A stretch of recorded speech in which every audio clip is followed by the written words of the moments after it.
Everything's on fire and no one could save me but you. Strange what desire will make foolish people do. And I never dreamed that I'd meet somebody like you. Welcome back.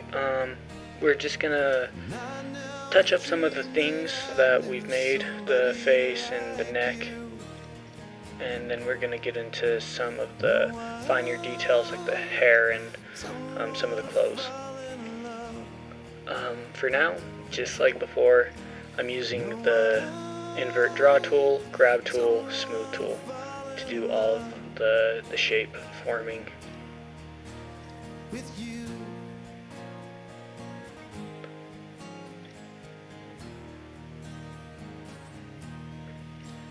With you. When I make the hair, I use a pretty thin draw.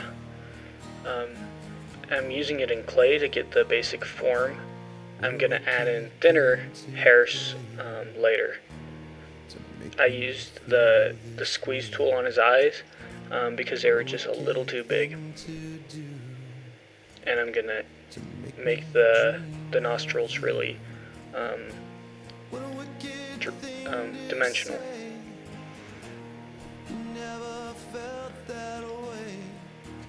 That's how I like to do my models, is I make the overall shape and then I go back in once all of my shapes are how I want them, to put in those very fine details.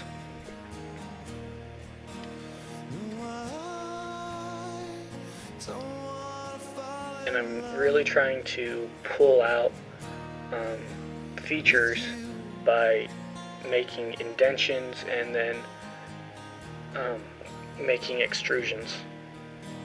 With you.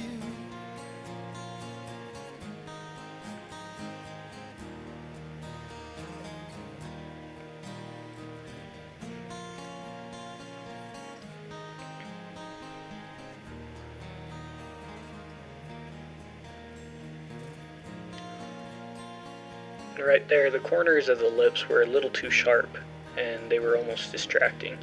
So all that I did was smooth it, and it makes such a big difference, those little things, and just correcting those, but being patient with the creation process, I think, is what helps the overall process become pretty effective. And I never dreamed that I'd meet somebody like you. So now we can see the eyebrows, where I'm going to have a very thin and very low strength draw brush and make very precise hairs. They're not, I'm not focused on the image, and I'm not focused on making it like his real eyebrows. I'm just trying to put enough detail in at that point that you could tell that it's eyebrows and that there's hair.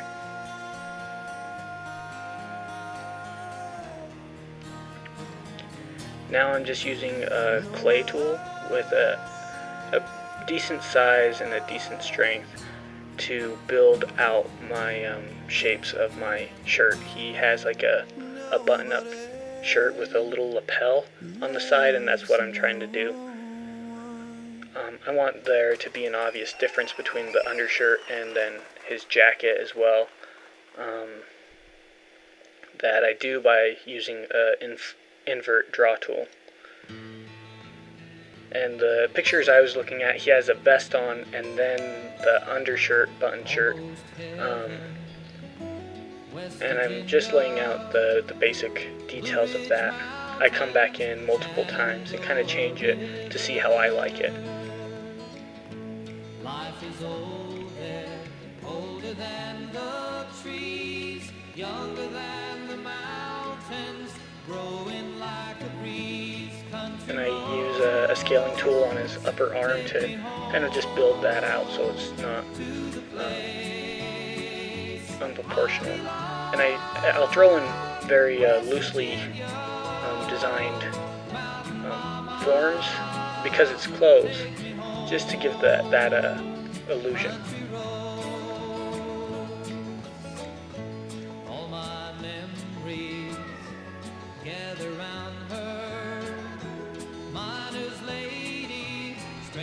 to blue water.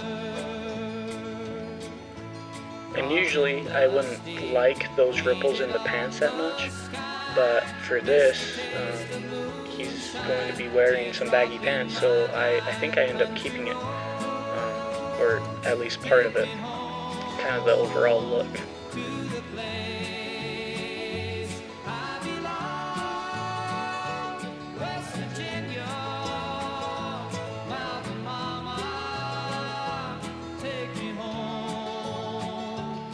So now I'm kind of taking a stab at the shoes. Cowboy boots and shoes in general, they can look very fake and awkward if you don't get the slope right from the toe to the arch, and that's something that just to be very aware of, and to always kind of finish on your models, otherwise they look very big or goofy and cartoonish. I get it to a point that I'm kind of satisfied, but I come back later like usual. His jeans have a hem, just like most pants, on the sides and on the inner thigh, and like down the whole leg. So I just add that as a very minor detail for now.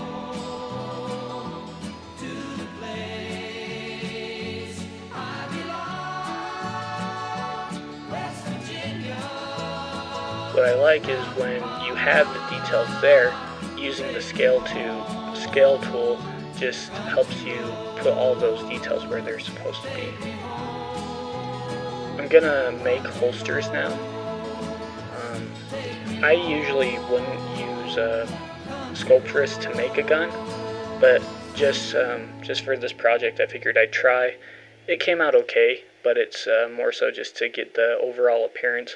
I think I'd prefer to go with like a Blender program to make something like that. It's so geometric, and its shape needs to be pretty correct. Also, I'm pretty sure that I put the holsters kind of positioned in the wrong way, and I think I fixed that later. But just looking at pictures, I don't think that they're usually like that. So 45 degree and whatnot. Many a soldier shed his lifeblood on my blade. The bastards hung me in the spring of 25. So I'm just zooming out. It's always a good perspective check to see if things were right. With the holster, you're going to see that I use the invert draw tool to kind of dig it out, and then I'll use the grab tool to pull in and increase the depth. So I'm going to start moving towards the mustache. I'm going to use the clay tool at first to kind of block out those general shapes. And using a very thin draw tool can help give that appearance of strands. But eventually I moved to just draw with a very, very thin shape and a low strength. And when you want to change to that, those settings is up to you. It's just whatever you think looks best. Overall, it looks kind of blocky right now, and I was okay with that for the time being.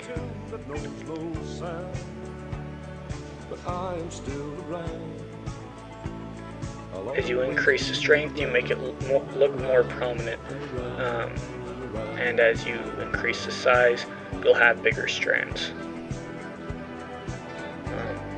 Watching where hair placement is always a good idea. It'll help the model feel more normal and realistic. I'll find a place to rest my spirit if I can. Perhaps I may become a highwayman again. And so here we see that my Sculptris had an error, and that's because the triangles got into a weird shape, and when I tried to draw on that, it basically just crashed the system. So I go back in with a reduce brush tool and lower all the triangles, so then that doesn't happen again. Hopefully it doesn't set you back too far. For me, it kind of just took me back before I made the mustache. Sometimes it'll crash and you won't have any model there unless you have saved. So it's always a good idea to save frequently. I've had projects where I was in the middle or at the end. That's happened, and then my whole project was lost. So it's definitely something to be aware of and to be cautious of.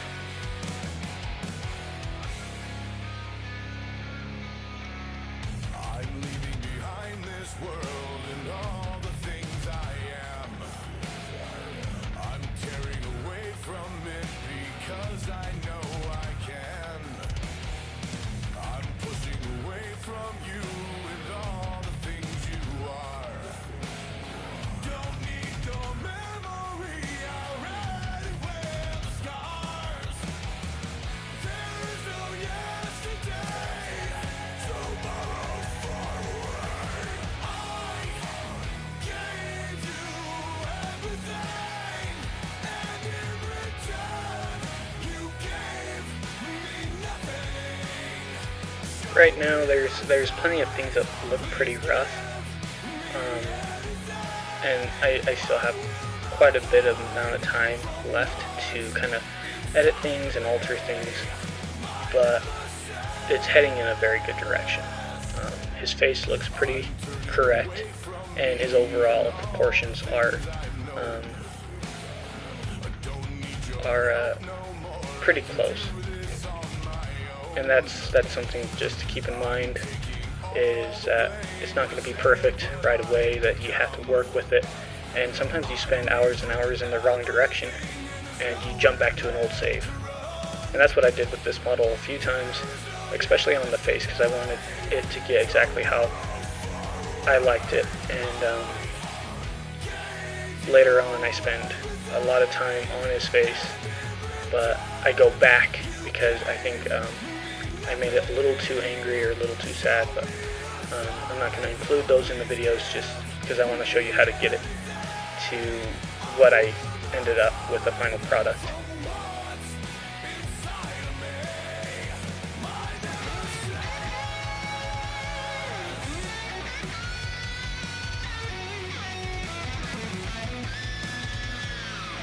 I really like the fold that the shirt has with the hand, but I just felt like the hand was kind of positioned too backward, so I just used a rotate to put it in a little bit more of a position where it's straight.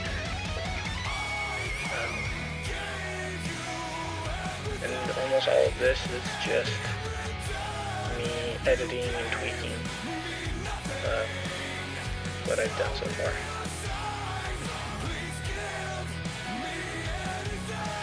I usually go for the realistic look,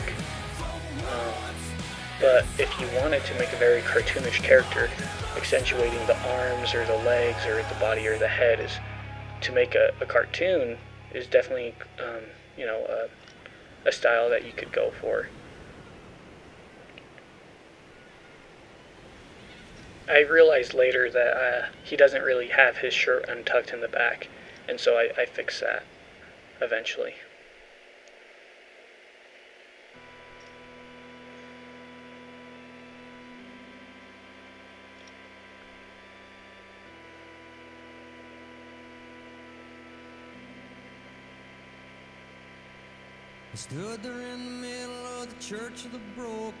So I want to show this important tool. When there's a section that you really want to get, but there's not much more that you can do as far as when you make the mask tool, then using the hide or H and then click and drag, that's how I did that effect where I made that part of the model almost deselected but also invisible and just a wireframe, and that can be super handy as well. And then Control A will bring it back. It's all these things I can't forget. It ain't the hard times, it ain't the all nights. It ain't that easy. It ain't the whiskey that's killing me. So now I'm finally going in and putting in those very thin hairs. So what do you got for this empty spot inside of me? The deep dark hole where love used to be. This is probably not what you would want to do if you're going for super realism, because that blocky, thick clay look, almost like a Roman statue or something, is probably not the best way to go about it. If you had a better program like ZBrush, you can actually lay like a particle effect that'll do it for you. But this is Sculptris, and this is the best way I know how. If there's a better way, definitely leave it in the comments. I know a lot of people like to add an object and make the hair out of that, and it's definitely a good option. I've done it plenty of times myself. But for now, that's what the model is going to look like. Thank you for watching this segment, and hope you enjoyed it. If there's anything that you'd like to see, please let me know in the comments below, and hope you have great days. Thanks. Bye. I've done everything, the ground is hurt inside, but I can't wash you off of my mind. It ain't the whiskey, it ain't the cigarettes, it ain't the stuff I smoke.